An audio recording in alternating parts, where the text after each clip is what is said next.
Good afternoon.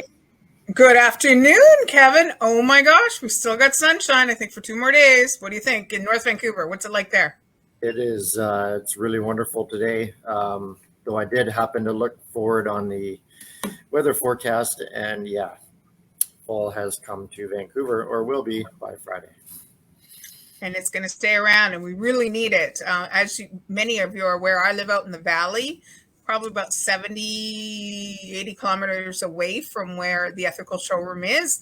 And we are socked in still with that great smoke. So people, hardwood floor, timber is meant to go in homes. Don't make big fires and walk away from them, because a lot of the forest fires out there are human caused. So Right. that's our little PSA for today. Those of us that live here in the lower mainland of Vancouver would like some clean air. So, Kevin, we're going to have a very serious conversation. I know we've had different conversations light about it.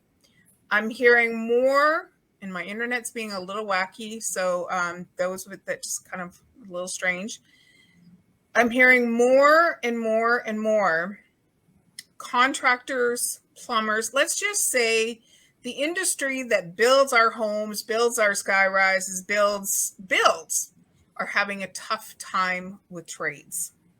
Yes. And it's a conversation that we briefly got into last week. And I think it's one that needs to be really talked about in a very important way, in a very encouraging way.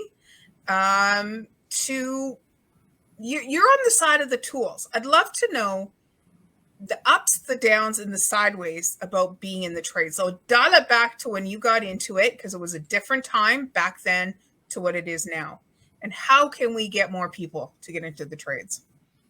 Yeah, I mean, I've always had a bit of a hybrid experience, right? Because I'm not actually an installer myself, and though I did start on the labor and the demolition side and that kind of thing. So I work hand in hand with the with the installers, and I still do. So it's definitely not like a purely office job. So I'm kind of with one foot into each world, right? There's the sales and marketing side, which is all kind of pretty and glamorous, and then the other side, which is yeah, and then there's the other side, which is putting it in, right? Mm-hmm. And that requires obviously a whole different skill set and a whole different team of people. And my heart is with both, right? And Mm-hmm. it's I mean, some of the benefits of you mentioned it at the end of our last talk, actually seeing something created when you're done. Mm-hmm. Especially with us, we're a finishing trade, and we're putting in oftentimes a really beautiful product. So when you step back and look at what as you're an installer, what you just created, that gives some joy for sure. Mm-hmm. Like you're seeing something beautiful.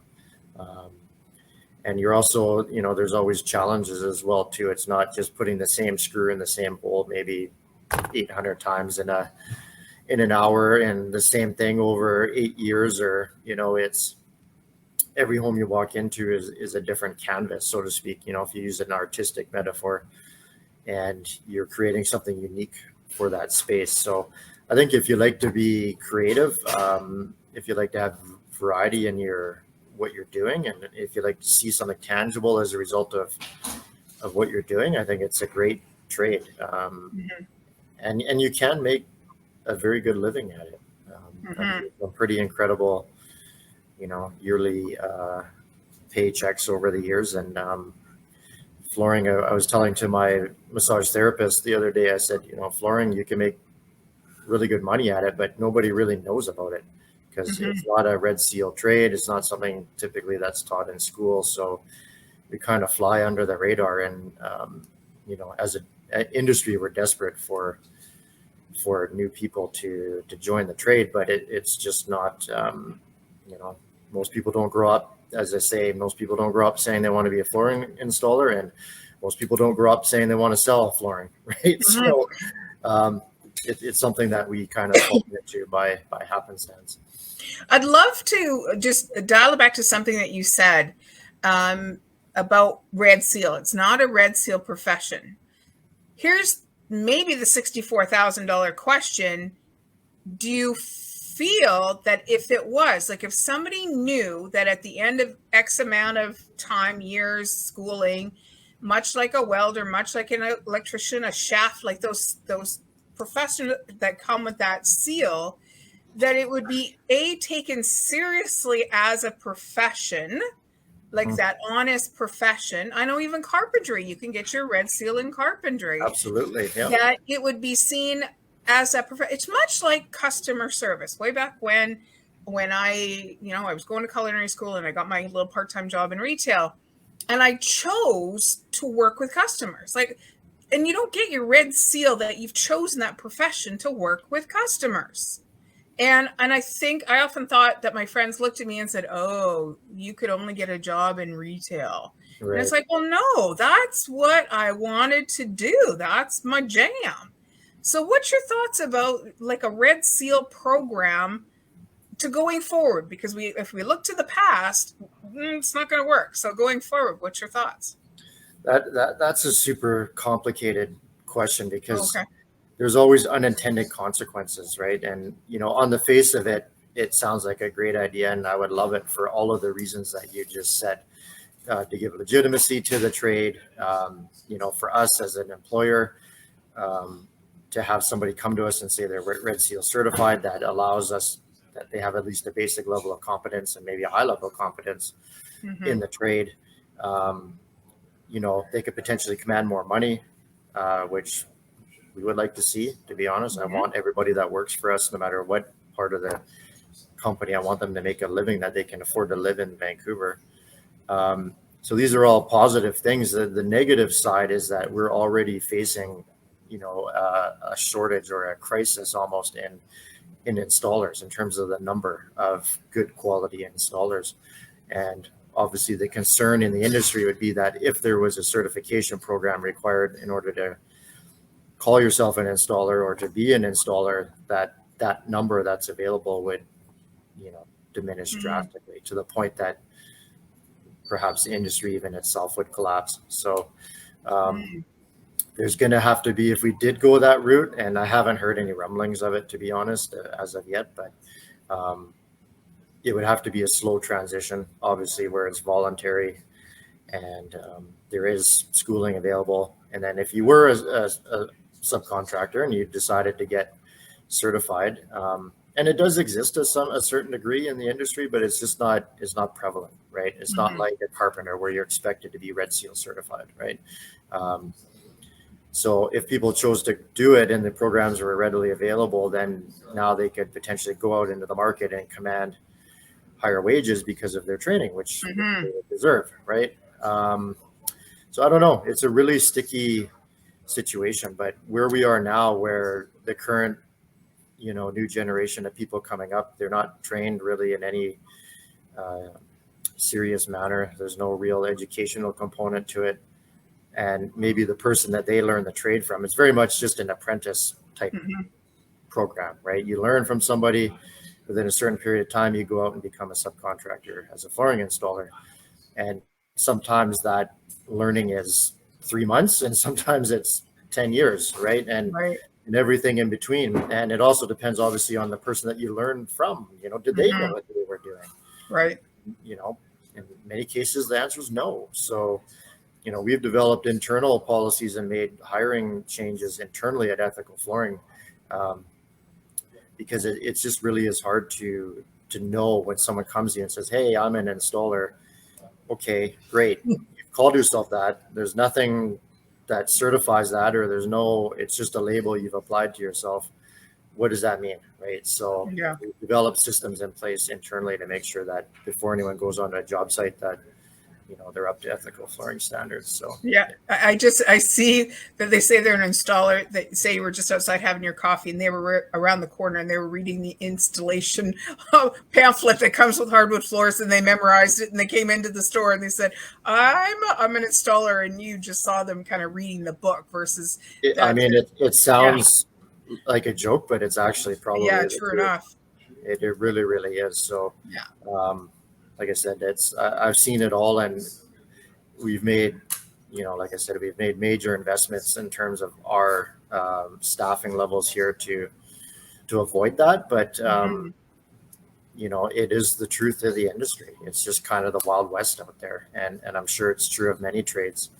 And I don't know what the solution is going forward, but I think until people are paid enough that they can afford to live in the city and be truly valued for the work that they're doing with their bodies and their hands. I mean, they're really ultimately sacrificing their bodies in order to do their work, right? And that has a limited time span in terms of you're young enough and fit enough to do that, even if you wanted to.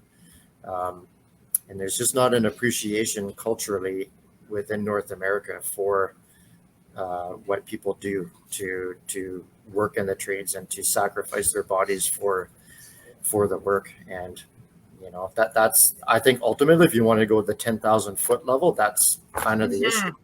It's kind of really was the issue. And I can share with you just a little story personally that's happened. My sister lives in Prague, and she happened to have tripped and fallen, and she broke her hand, and she had to get some surgery. And in the hospital, there she was getting herself. I think said she was in recovery. There was a very young nurse, and she said in broken English, like, "How old are you?" And she says, "I'm 18."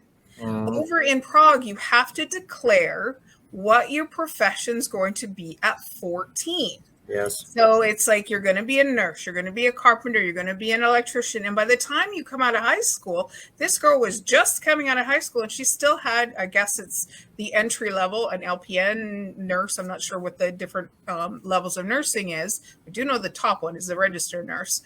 That she was already on her way in schooling. And I think if we dial it back down to the 1 foot level from the 10,000 foot level, is we need to get our kids that are showing that acumen, I think that's called, or that love of wood, that they're just not learning bookshelves or putting together a picture frame. It's like, oh, why don't we bring in that next trade that works with wood and see, go, oh, okay, oh, they're 16, 17, 18.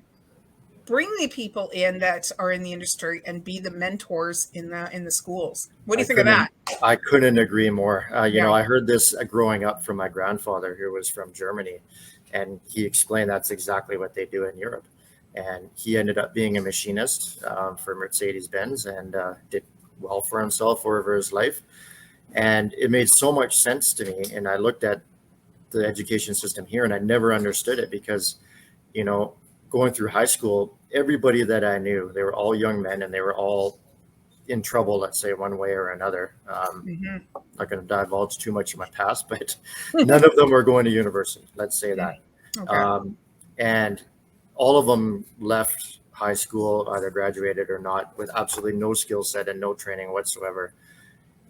And as I look back at that, as I grew, I'm like, this is a real shame because it's not like, it's not a dumping ground for people who aren't going to university. We need all sorts of people across every spectrum of society, right? Like this is a valuable career path that a huge percentage of the people that are going through high school, it's a viable route for them, right? And why are they graduating and fumbling around for 3, 4, or 5 years, making almost no money? Maybe at some point in their 20s, realizing that, hey, I want to be a skilled trade and then starting the process.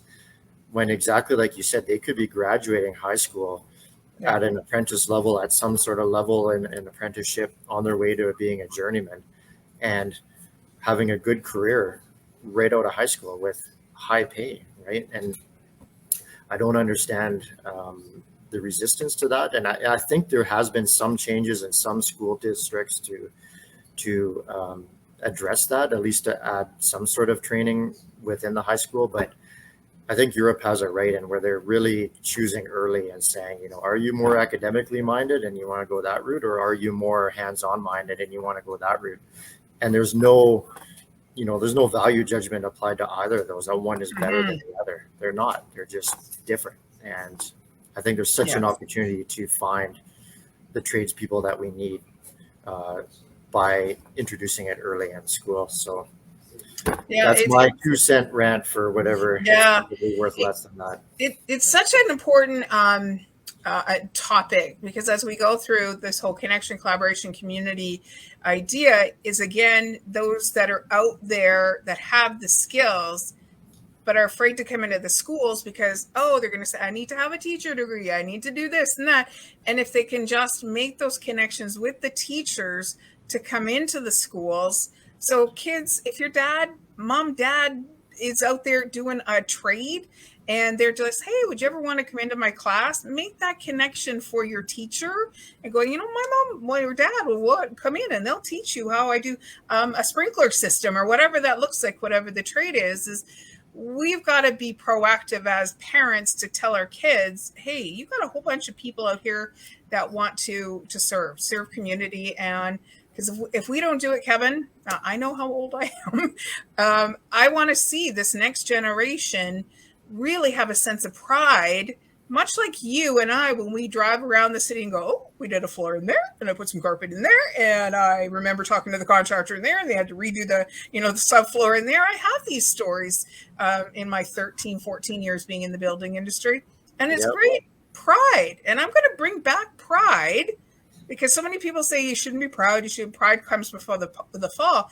But when you have deep-seated pride in what you're offering to the world is of service, why not? Yeah, I agree. I think it's, if this issue isn't addressed head on and I've said privately to my wife, and I guess I'll say publicly here, I think there might become a point where there's just simply no tradespeople left in the city or not enough to certainly service the demands, right? So there has to be a wholesale change of how we're addressing this and how we're treating them and how they're being paid and how they're being educated. Because other than that, you might have a sprinkler system that's blown up in your nice house and there's no one to fix it because they just can't afford to live here, or there's not enough people just in general. So I'd be willing to 100% to talk to anybody in the school system, high schools, and introduce flooring, as a component and as a viable trade and something that I've seen people make very good careers out of. But nobody knows about it. They do now, because this video is going to go everywhere. Okay. Thank you so much, Kevin, for this deep dive into this conversation. Very vulnerable, very honest conversation about the trades. What we can do, what the kids can do as a holistic approach. You don't have a house. I don't have my little cottage unless I had a plumber, a carpenter, a floor layer, the painter, everything. So we really have to give a sense of honor and humble ourselves to those that want to do this profession. I agree, 100%. So with that being said, I'm going to say bye-bye for now, but in about 2 or 3 hours, you and I will be making sandwiches for our night shift street friends tonight. It's a nice night, which is beautiful. Yes. Woohoo! So Kevin, I will see you and your lovely family at Night Shift Street Ministries in a couple of hours. That's probably the last nice weather for the year. So let's enjoy it. Absolutely. Talk to you later. Okay. Bye-bye.